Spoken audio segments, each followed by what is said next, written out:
Welcome, listeners, to our deep dive into one of the world's most tightly guarded mysteries, the fate of Iran's 408 kilograms of enriched uranium.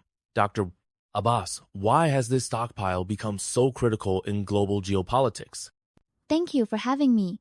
This uranium is enough to potentially manufacture 6 to 10 nuclear weapons, so it represents a fundamental tipping point. It's not just about the physical material, it's about the leverage it gives Iran in international negotiations and the anxiety it creates among adversaries, especially as no one outside Iran knows its current whereabouts. Given the secrecy, how does the international community even verify such claims?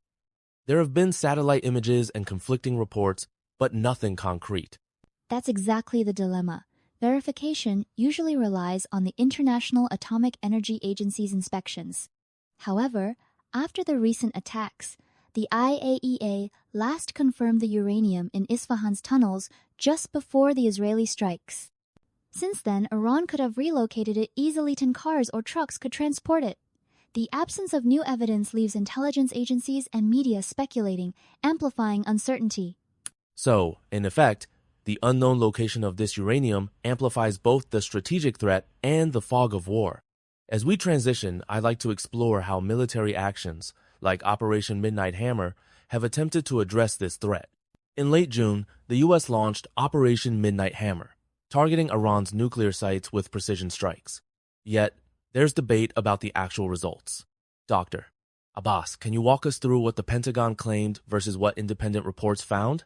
Certainly. The Pentagon showcased satellite images of 6 impact craters at Fordo and bombed-out visuals of Isfahan and Natanz, emphasizing their technological prowess. However, the Defense Intelligence Agency's leaked preliminary report contradicted these claims, stating that core components remained intact and Iran could recover in months, not years. That's a substantial discrepancy.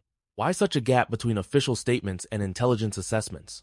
There are strong incentives for political leaders to project total success, but technical realities are more nuanced. For example, the GBU-57 bunker buster can only penetrate about 60 meters, while Fordo's bunkers may be as deep as 300-500 meters. Plus, Iran reportedly preemptively removed critical materials, further limiting the strike's effectiveness. It's reminiscent of showing a highlight reel rather than the full match. How did these revelations affect the narrative both domestically and internationally? The contradictory reports embarrassed U.S. officials and fueled skepticism globally. Meanwhile, Iranian officials capitalized on the confusion, insisting their program remained largely unharmed. This brings us to the next issue. How resilient is Iran's nuclear infrastructure and expertise in the face of such attacks?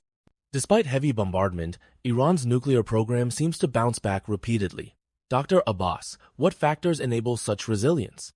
It's a combination of distributed expertise, redundant facilities, and strategic foresight.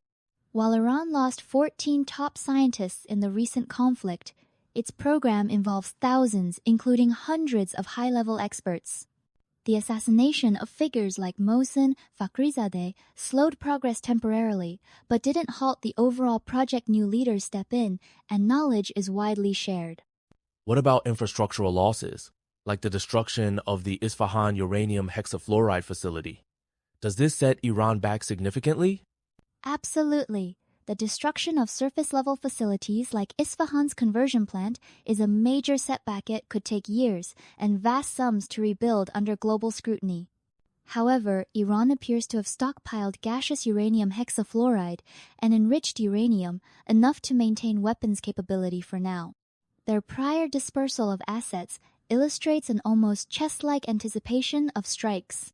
Are there any technical bottlenecks Iran faces now, especially regarding weaponization steps beyond uranium enrichment?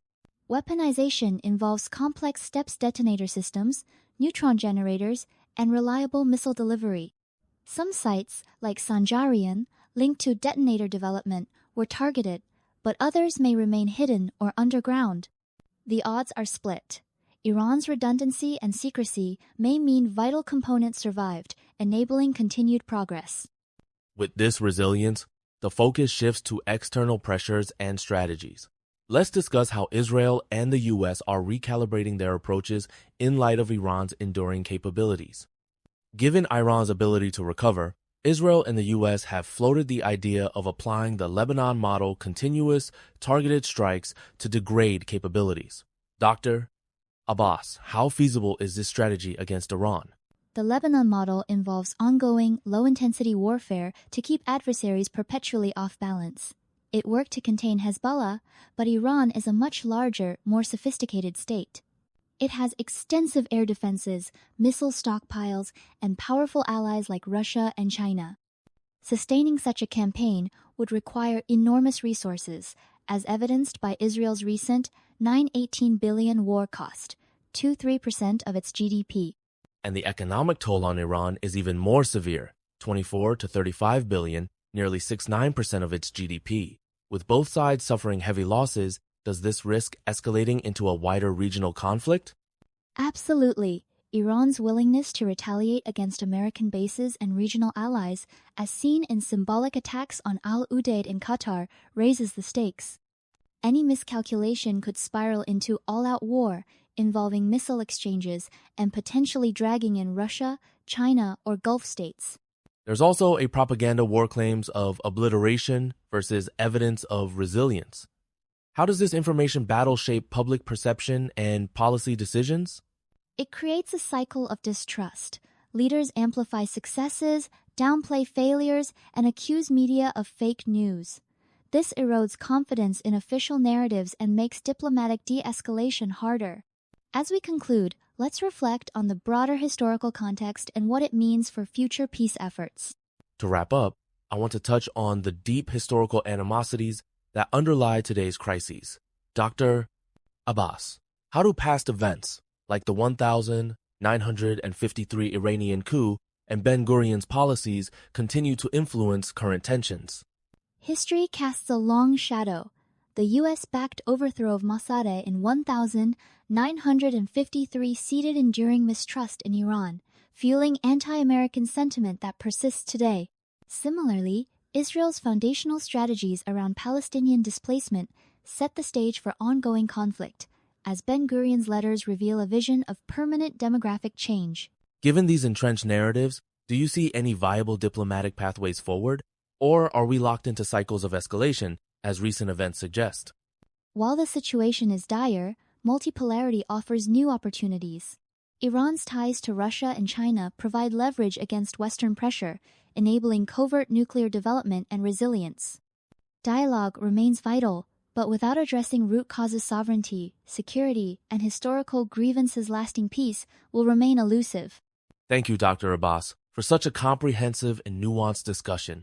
The fate of Iran's uranium may be uncertain, but the need for deeper understanding is clearer than ever. Until next time, stay curious and stay informed.